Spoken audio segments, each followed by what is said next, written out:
To the new class. 9th class में आपका स्वागत है। ये आपका साइंस का पूरा सिलेबस है जिसमें आपके टोटल 15 चैप्टर्स हैं। इसमें chapter number 1 to chapter number 4 यानी कि 1 2 3 4 ये चैप्टर आपके केमिस्ट्री का पार्ट है।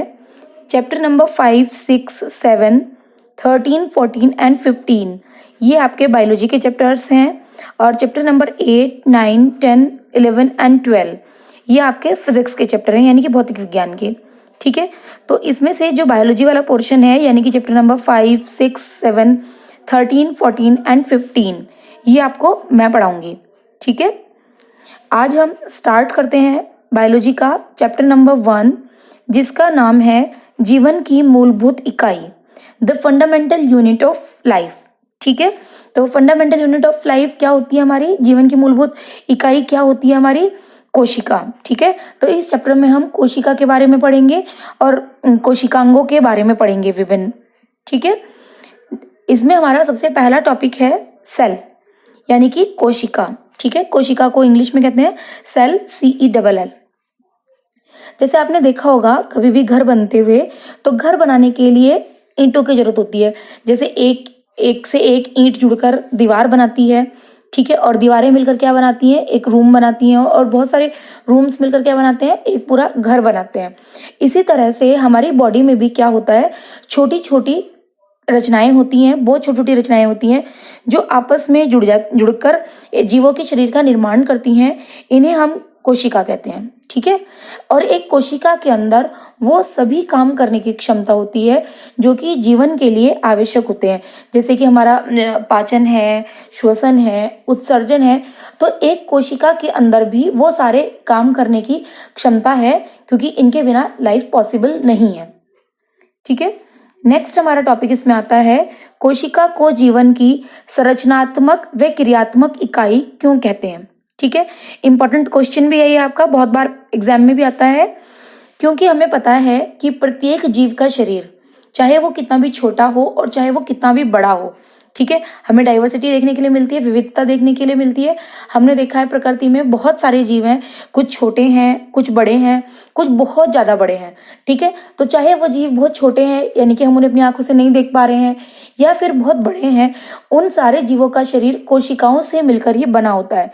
एक किसी शरीर की कल्पना हम बिना कोशिका के नहीं कर सकते और इसीलिए कोशिका को जीवन की संरचनात्मक इकाई कहते हैं क्योंकि इसके बिना जीवन जो शरीर है जीव का उसका निर्माण नहीं हो सकता। ठीक है, और एक कोशिका के अंदर जैसे कि मैंने आपको बताया वो सभी काम करने की क्षमता होती है जो जीवन के लिए आवश्यक है। जीवन के लिए आवश्यक क्या है, भोजन का पाचन होना चाहिए। ठीक है, उसके अंदर भोजन ग्रहण करने की क्षमता होनी चाहिए, उसके अंदर श्वसन करने की क्षमता होनी चाहिए, उसके अंदर उत्सर्जन करने की क्षमता होनी चाहिए और उसके अंदर विभिन्न अंगों के साथ तालमेल बनाने की भी क्षमता होनी चाहिए। ठीक है, तो इसीलिए हम कोशिका को जीवन की क्रियात्मक इकाई कहते हैं क्योंकि उसके अंदर वो सभी काम करने की क्षमता है। ठीक है, अब हमारा नेक्स्ट टॉपिक है इसमें कोशिकाओं की संख्या के आधार पर जीवों के प्रकार। ठीक है, हमारे कोशिकाओं की संख्या के आधार पर जीव दो प्रकार के होते हैं, एक कोशिकीय जीव यानी कि यूनिसेल्युलर ऑर्गेनिज्म और नंबर 2 है हमारा इसमें बहुकोशिकीय जीव यानी कि मल्टीसेल्युलर ऑर्गेनिज्म। नाम से ही पता चल रहा है, पहले हम पढ़ेंगे एक कोशिकीय जीव। एक कोशिकीय जीव यानी कि नाम से ही पता चल रहा है एक कोशिकीय, एक मतलब एक, कोशिकीय मतलब कोशिकाओं से मिलकर बना हुआ, यानी कि जिन जीवों का शरीर केवल एक कोशिका से मिलकर बना होता है उन्हें हम कहते हैं एक कोशिकीय जीव। क्योंकि कोशिका बहुत छोटी होती है, उसको हम अपनी नग्न आंखों से नहीं देख सकते, उसको देखने के लिए हमको सूक्ष्मदर्शी की जरूरत है। इसीलिए हम एक कोशिकीय जीवों को भी अपनी आंखों से नहीं देख सकते क्योंकि वो बहुत छोटे होते हैं। उन्हें देखने के लिए हमें सूक्ष्मदर्शी की आवश्यकता होती है और इसीलिए इन जीवों को हम सूक्ष्म जीव भी कहते हैं। ठीक है, नेक्स्ट है हमारा इसमें बहुकोशिकीय जीव। बहुकोशिकीय यानी कि बहुत सारी कोशिकीय मतलब कोशिकाओं से मिलकर बना हुआ, वे सभी जीव जिनका शरीर एक से अधिक कोशिकाओं से मिलकर बनेगा यानी कि बहुत सारी कोशिकाओं से मिलकर बनेगा, उन्हें हम कहेंगे बहुकोशिकीय जीव। जैसे कि आप अपने आसपास देख सकते हैं, जब बहुत सारी कोशिकाएं मिल जाती हैं तो एक ऐसा स्ट्रक्चर बनता है जो कि हम अपनी आंखों से देख सकते हैं, जैसे कि मनुष्य हो गया, कुत्ता, बिल्ली, कोई भी फ्रूट, ये सब क्या है हमारे बहुकोशिकीय जीव के एग्जाम्पल है। जीव हर वो चीज है जिसके अंदर की जान होती है, चाहे वो सजीव हो या निर्जीव हो। ठीक है, अब हमारा इसमें नेक्स्ट टॉपिक है कोशिका के प्रकार। कोशिका हमारी मुख्य रूप से दो प्रकार की होती है, प्रोकैरियोटिक कोशिका और यूकैरियोटिक कोशिका। ठीक है, अब हम इन दोनों में डिफरेंसेस पढ़ेंगे, प्रोकैरियोटिक कोशिका और यूकैरियोटिक कोशिका। सबसे पहले हम इन्हें नाम से पहचानने की कोशिश करेंगे। प्रोकैरियोटिक, प्रो मतलब प्रिमिटिव टाइप, ठीक है, और कैरियोटिक वर्ड आया है कैरियन से, और कैरियन मतलब होता है न्यूक्लियस, यानी कि जिसका न्यूक्लियस प्रिमिटिव टाइप का यानी कि बहुत पुराने टाइप का होता है, यानी कि वो पूरी तरह से डेवलप नहीं होता है, उन कोशिकाओं को हम कहते हैं प्रोकैरियोटिक कोशिकाएं, यानी कि प्रोकैरियोटिक सेल्स। ठीक है, और दूसरी होती है हमारी यूकैरियोटिक सेल्स।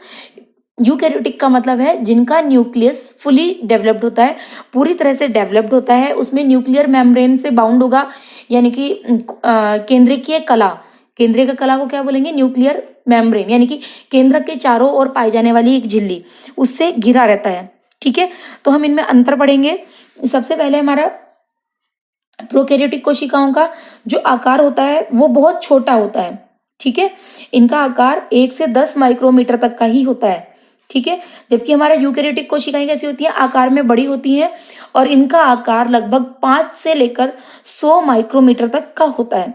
ठीक है, जो हमारी प्रोकैरियोटिक कोशिकाएं होती हैं वो हमको बताया अभी कि प्रो मतलब जिनका न्यूक्लियस पूरी तरह से डेवलप नहीं होता, और कैरियोटिक वर्ड आया है कैरियन से, यानी कि कैरियन मतलब न्यूक्लियस, यानी कि जिनका न्यूक्लियस पूरी तरह से डेवलप नहीं होता, उन्हें हम प्रोकैरियोटिक कोशिकाएं कहते हैं। ठीक है, और यूकैरियोटिक कोशिकाओं का केंद्रक पूरी तरह से डेवलप होता है, उसमें न्यूक्लियर मेम्ब्रेन होगी, न्यूक्लियर पोर्स होंगे। ठीक है, उन न्यूक्लियोप्लाज्म होगा, यानी कि केंद्रक द्रव्य होगा। ठीक है, जो प्रोकैरियोटिक कोशिकाएं होती हैं उनमें केवल हमारा एक क्रोमोसोम होता है। ठीक है, क्रोमोसोम यानी कि गुणसूत्र, उनके अंदर केवल एक गुणसूत्र होता है, जबकि जो हमारी यूकैरियोटिक कोशिकाएं होती हैं उनमें एक से अधिक क्रोमोसोम्स होते हैं। ठीक है, जो हमारी प्रोकैरियोटिक कोशिकाएं होती हैं उनमें कोई भी झिल्ली में बंद कोशिकांग, यानी कि जैसे माइटोकॉन्ड्रिया हो गया, गोल्जी कॉम्प्लेक्स हो गया, या राइबोसोम हो गए, या रिक्तिका हो गई, ऐसा कोई भी सेल ऑर्गेनली नहीं पाया जाता। ठीक है, कोशिकांग नहीं पाया जाता, जबकि यूकैरियोटिक कोशिकाओं में माइटोकॉन्ड्रिया, गोल्जी कॉम्प्लेक्स और राइबोसोम, क्लोरोप्लास्ट, ये सभी सेल ऑर्गेनलीज पाए जाते हैं, ये सभी कोशिकांग पाए जाते हैं। ठीक है, जो हमारा प्रोकैरियोटिक कोशिकाओं के एग्जाम्पल हैं उसमें हमारे आते हैं जीवाणु, नीली हरी शैवाल। ठीक है, और जबकि हमारे जो यूकैरियोटिक के एग्जाम्पल हैं वो है हमारे अमीबा, कवक, कोई भी जंतु कोशिका या पादप कोशिका या कोई भी बड़ा ऑर्गेनिज्म। ठीक है, जो प्रोकैरियोटिक कोशिकाएं होती हैं उनके अंदर जो वो होता है, जनन होता है, वो ऑलवेज अलैंगिक जनन ही होता है। ठीक है, एसेक्सुअल रिप्रोडक्शन, जबकि जो हमारी यूकैरियोटिक कोशिकाएं होती हैं उनमें हमारा सेक्सुअल रिप्रोडक्शन होता है। ठीक है, तो आज हम इतना ही पढ़ेंगे, इसके अलावा इसके आगे का हम नेक्स्ट क्लास में पढ़ेंगे। ठीक है, और सारे बच्चे अपना काम कॉपी में कंप्लीट करेंगे। ठीक है, थैंक यू।